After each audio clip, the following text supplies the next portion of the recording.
오늘 읽은 말씀을 중심으로 하여 빛을 비추는 삶이란 제목으로 주의 말씀을 전하고자 합니다. 1936년에 스트레스라는 신조어를 만든 정신과 의사이자 노벨 의학상을 수상한 한스 셀리 박사님이란 분이 자신이 가르쳤던 모교 하버드 대학을 교수직을 이제 은퇴하게 되었습니다. 그의 마지막 강연을 듣기 위해 당시 미국 전역에 있는 저명 인사들과 심지어는 외국에 있던 지인들까지 그의 제자들과 모든 유명 저명 인사들이 찾아와 그의 마지막 강연을 함께 하였습니다. 그리고 그는 정말 자신의 한평생을 바쳤던 그 모든 자기의 모든 과업들을 마지막으로 강의를 아주 잘 마무리 지었습니다. 강연이 끝나자 모든 사람들이 기립하여 박수를 치고 이 셀리 박사가 이제 다시 강단으로 돌아와 이제 자신의 새로운 삶을 향하여 출발하려고 돌아서려고 할 때에 마지막으로 한 사람이 손을 들고 박사님 마지막 질문이 있습니다 라고 손을 들고 질문을 하게 됩니다. 그의 질문은 이렇습니다. 우리가 사는 세상은 스트레스가 너무 많은데 어떻게 스트레스를 이길 수 있는지 한마디로 말씀 좀 해주십시오 라고 질문을 하고 부탁을 했습니다. 그러자 한스 셀리 박사는 주저없이 딱 한 단어를 말합니다. appreciation. 이 appreciation이라는 단어를 제가 사전을 찾아보니까 저는 그냥 감사 정도로만 알고 있었는데 이 영영사전을 들여다보니까 참 복잡한 의미가 들어있는 단어더라고요. 공감이라는 의미를 가지고 있기도 하고 감탄이라는 의미를 갖기도 있고 하고 제가 알고 있듯이 감사라는 의미를 가지고 있기도 하다라는 것을 보았습니다. 여러분, 저도 한때는 젊었을 때 여러분 앞에 나의 연수를 자랑한다는 게 외람되지만 이 한때는 이 삶이라는 것을 어떤 내 앞에 당면한 숙제와 같은 과제와 같은 이 일들을 이 문제들을 풀어가는 것이 삶이다라고 생각하며 살아왔습니다. 그래서 어쨌든지 내 앞에 있는 이 문제들을 잘 해결하고 능력 있게 최고로 잘 해결해 가는 것이 멋진 인생을 살고 삶을 제대로 사는 것이라고 생각을 하며 살아왔는데 지금에 와서 가만히 돌이켜보니 이 삶이라는 것은 풀어야 할 숙제나 극복해야 할 문제가 아니라 그 삶을 먼저 수용하고 내 삶으로 인정해주고 그 삶을 담담히 그 삶이 주는 경험들을 느낌들을 체험들을 담담히 느껴가면서 내 삶, 이 인생이 무엇인가라는 것을 내게 주어진 인생을 경험하고 배워가는 것이 인생이다라는 것을 최근에야 느끼며 살아갑니다. 전도서 7장 14절에 지혜자는 이렇게 말합니다. 형통한 날에는 기뻐하고 공고한 날에는 되돌아보아라. 여기서 우리가 봐야 될 부분은 뭐냐 하면 형통한 것을 좋아하고 공고한 것을 싫어하라 라고 말하지 않습니다.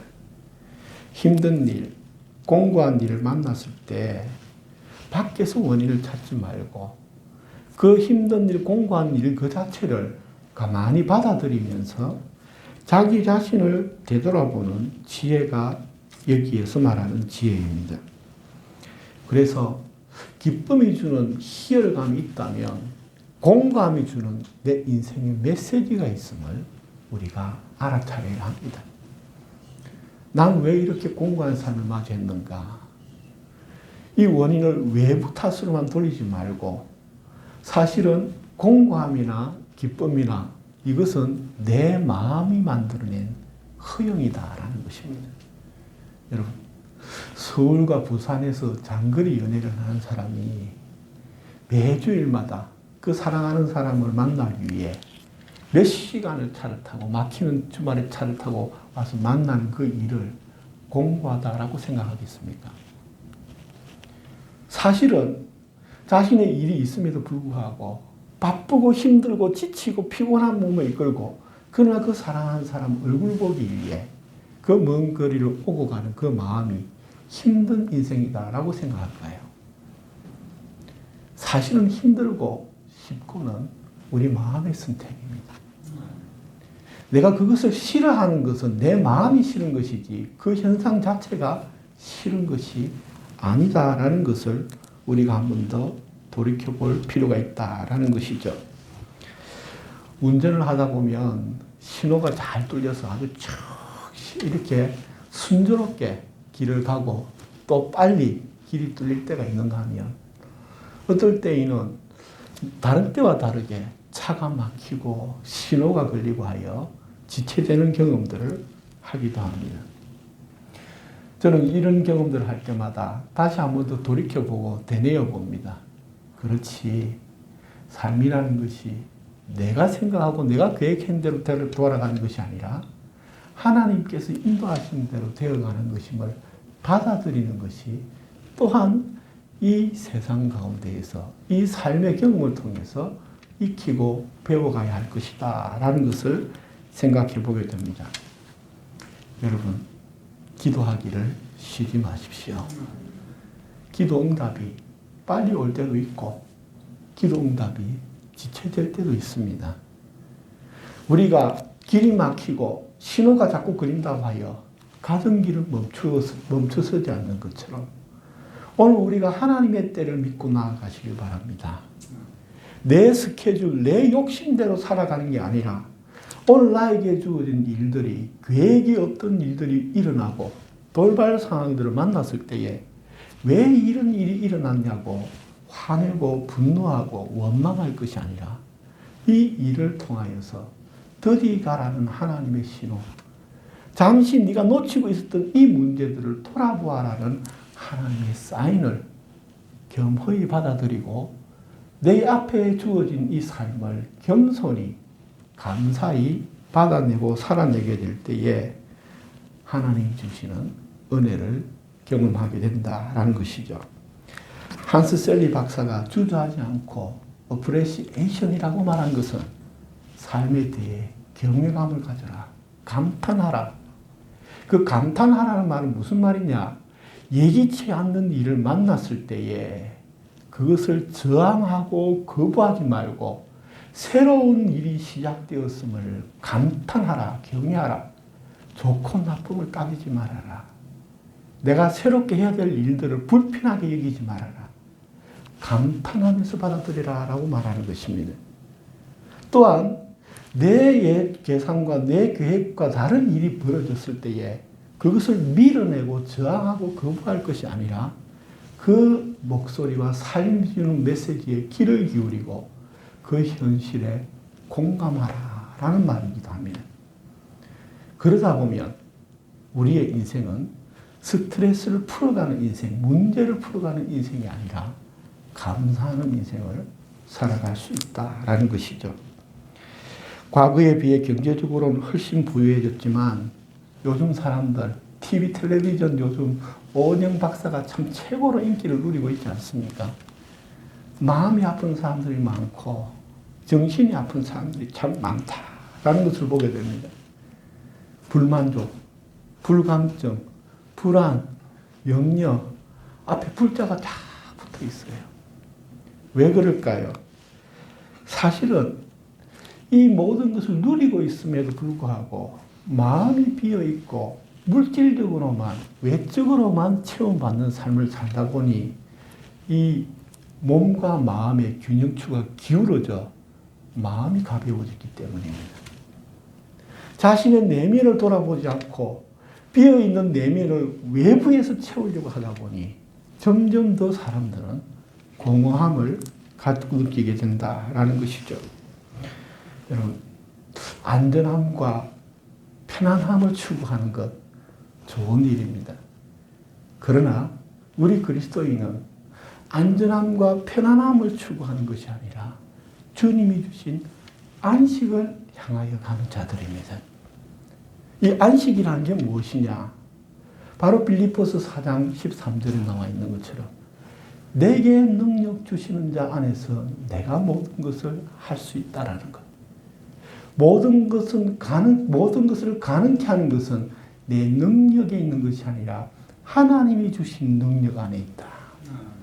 이 말은 무엇이냐 하면 필요한 모든 능력을 내가 다 가지겠다는 게 아니라 하나님께서 나에게 주신 지금 내게 있는 하나님이 주신 그 능력을 가지고 그 안에서 살아간다라는 것입니다. 지금 내게 없는 것, 다른 사람에게 있는 것을 욕심내고 그걸 가지려고 하는 게 아니라 여러분 초장교회 목사로 부름받았으면 초장교회 그 목사 안에서 초장교회 목사로서 살아가면 됩니다. 여의도 순복음교회처럼 되려고 할 이유가 없는 거예요.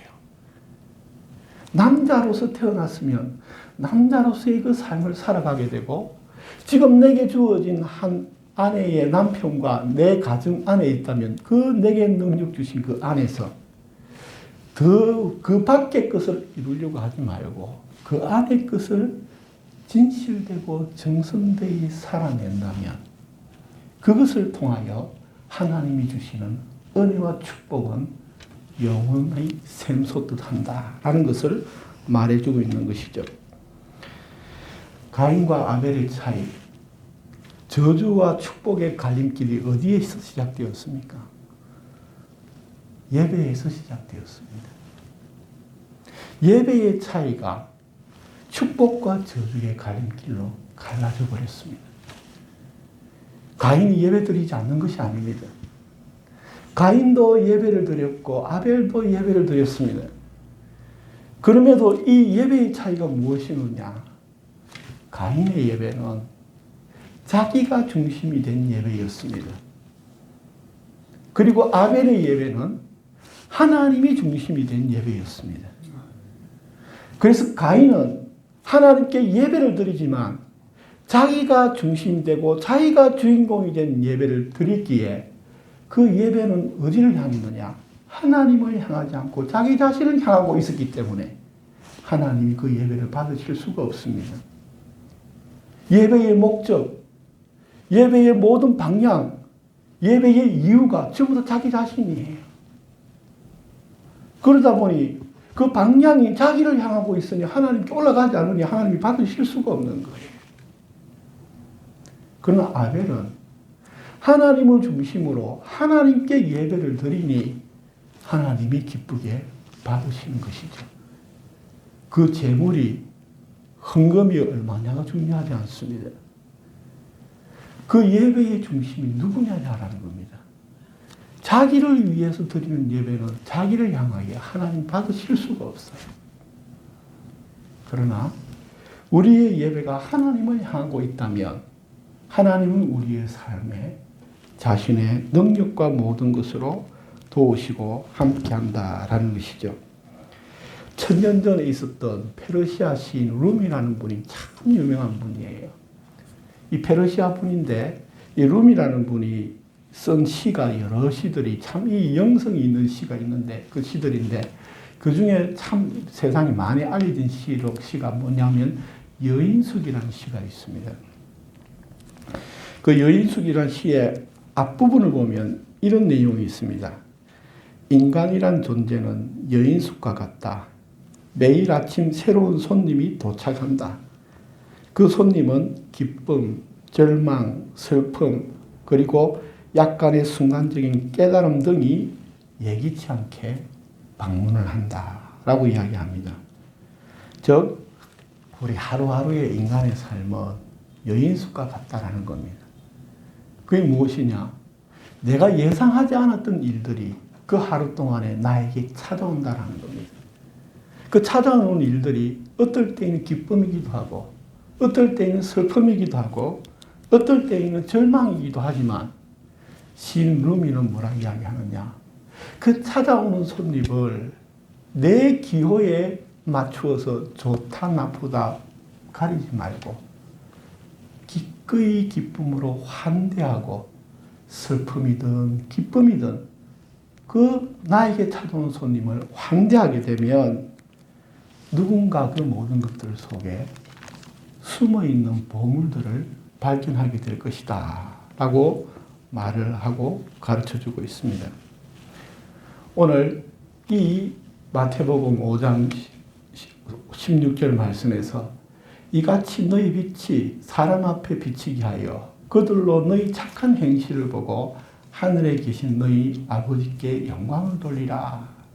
즉 앞부분에 나오는 너희는 세상의 빛과 소금이니.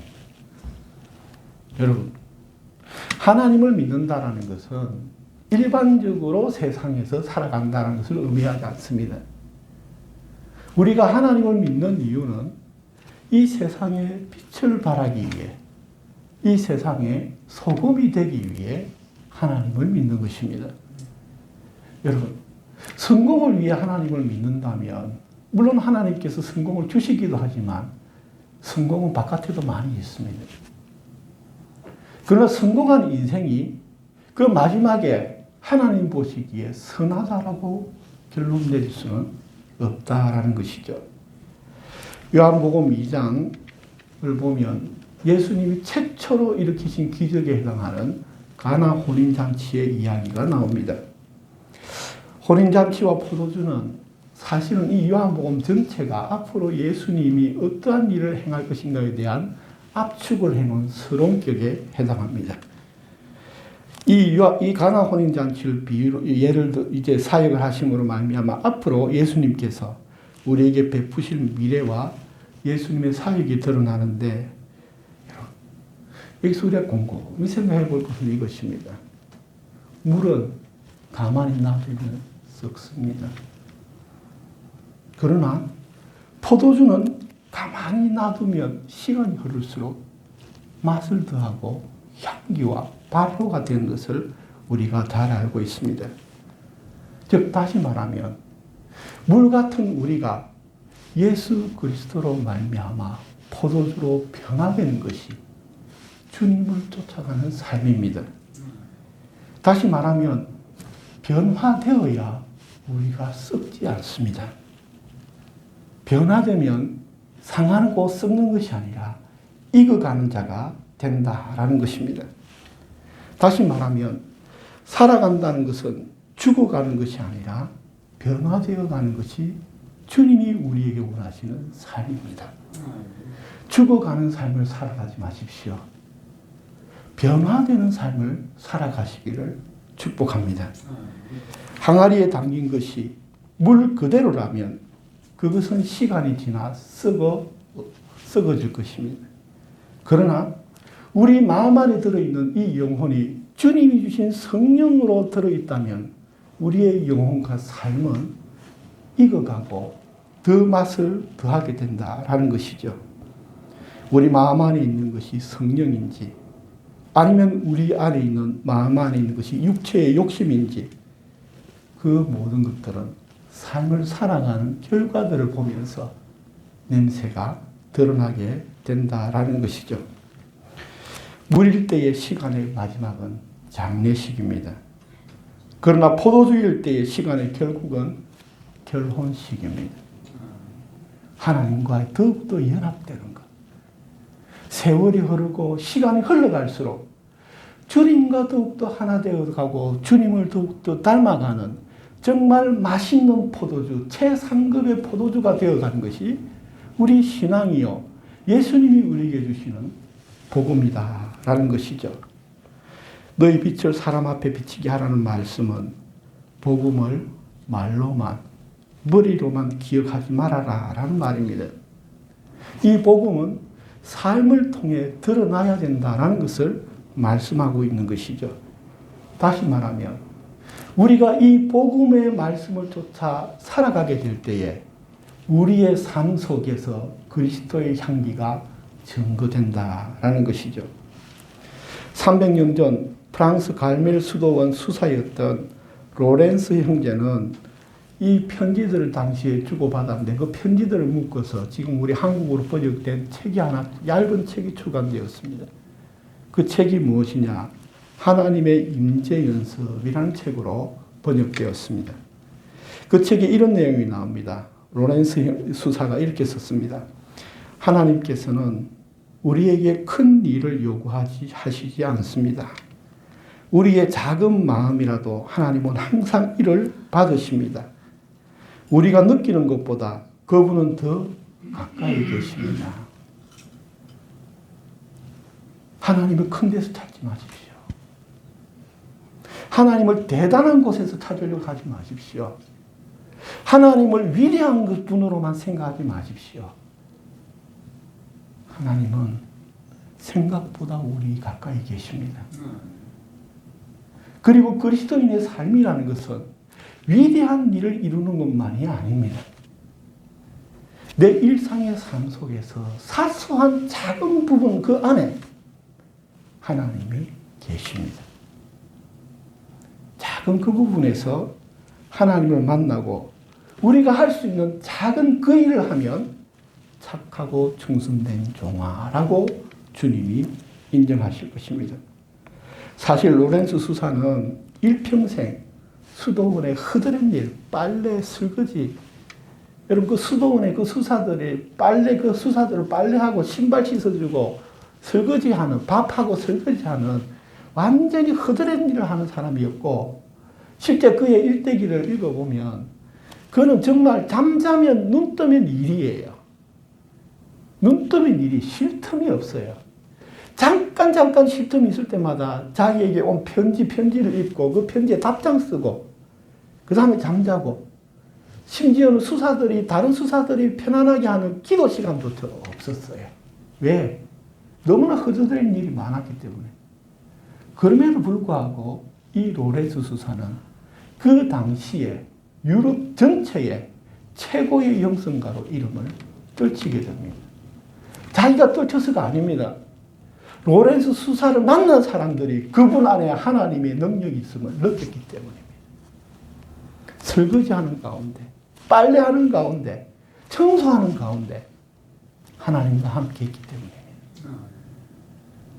그리고 유럽 전체를 영성을 당시에 이끌어갔다라는 것이죠. 여러분, 작은 일, 큰 일이 따로 없습니다. 중요한 것은 이것입니다. 아름다운 일이든 추하게 보이는 일이든 드러나는 일이든 드러나지 않는 일이든 우리는 큰 일, 작은 일로 나누는 게 아니라 자기를 높이는 일과 하나님을 높이는 일, 이 둘로 나뉘어집니다. 아무리 큰 일이라도 자기를 높이는 일은 하나님 기뻐하지 않습니다. 아무리 작은 일이라도 하나님을 높이는 일을 주님은 귀하게 받으십니다. 그러므로 오늘 자기 만족을 위해 사는 어리석음에서 벗어나십시오. 자기 만족이 성취되었을 때에 그 순간을 우리가 기쁘고 즐거울 수는 있겠으나 그 뒤에 남는 것은 아무것도 없습니다. 그러나 내 앞에 있는 그 사람, 나와 함께한 그 사람을 섬기고 기쁘게 해보십시오. 주님이 주시는 영원한 지혜가 우리에게 오게 될 것이고, 그것을 귀찮고 불편하고 힘들고 하기 싫은 일로 받아들이지 않고 기꺼이 내게 주신 하나님의 소중한 기회로 여기고 그 일을 사랑함으로 감당해낼 때에 마르지 않는 하나님의 사랑과 은혜를 경험하게 된다라는 것이죠. 지금 눈앞에 보이는 일, 지금 내가 할 수 있는 것으로 하나님과 이웃을 섬기기를 기뻐하시기를 바랍니다. 그곳이 시편에 나오는 다윗 시편에 나오는 사망의 음침한 골짜기를 할지라도, 그곳이 메마른 광야 같은 곳이라 할지라도 그곳에서 주님이 기뻐하시는 작은 그 일, 작은 소자에게 냉수 한 그릇 대접하는 그 일, 그것을 감당하게 되면 주님이 그곳에 함께 하시고, 그곳이 환경적으로는 사망의 엄침한 골짜기고 메마른 광야일지라도 그곳에 천국이 임하는 것입니다. 오늘 우리는 사망의 엄침한 골짜기, 실만한 푸른 초장을 가리지 않으시길 바랍니다. 중요한 것은 이것입니다. 그리스도인은 푸른 초장을 찾아 갈구하는 자들, 능력 있는 화려한 곳을 향해 나아가는 자들이 아니라 사실은 목자의 음성을 쫓아가는 자들임을 기억하십시오. 그리스도인은 푸른 초장을 찾아 헤매이는 자가 아니라 목자의 음성을 따라가는 자들입니다. 눈앞에 보암직하고 먹음직한 것들을 쫓아가는 자들이 아니라 주님의 말씀과 음성을 쫓아 살아가는 자들이 그리스도인입니다. 우리가 찾아야 할 것은 푸른 초장이 아닙니다. 우리가 찾아야 할 것은 쉴만한 물가가 아닙니다. 그리스도인이 찾는 것은 목자의 음성입니다. 양들이 찾을 것은 푸른 초장과 쉴만한 물가를 찾는 것이 아니라 목자의 음성을 찾고 그 목자를 찾아 따라가는 것이 바로 양들이 해야 될 궁극적인 삶인 것입니다. 오늘 우리는 세상의 화려한 것들을 나쁘다 평가하지 않습니다. 그러나 우리가 기억해야 될 것은 이 아무리 세상에 좋은 것들이 넘쳐난다 할지라도 목자의 음성, 목자가 있는 그곳을 향하여 가야 된다라는 것이죠. 오늘 우리 예수 그리스도의 진리를 쫓아 살아가기를 바랍니다. 그리고 또한 중요한 마지막 결론은 이겁니다. 빛을 비추기 위해 내가 수고하는 게 아닙니다. 오늘 여기에서 우리에게 있는 착한 행실을, 이 빛을 비추라 하는 것은 착한 행실을 노력하는 것이 아니라 주님의 말씀에 순종하기만 하면 됩니다. 나의 의로움을 나타내기 위해 수고하지 마십시오. 내게 주어진 삶의 자리에서 말씀에 순종하십시오. 그러면 우리를 통하여 주님의 빛이 비추이게 될 것입니다. 기도드리겠습니다.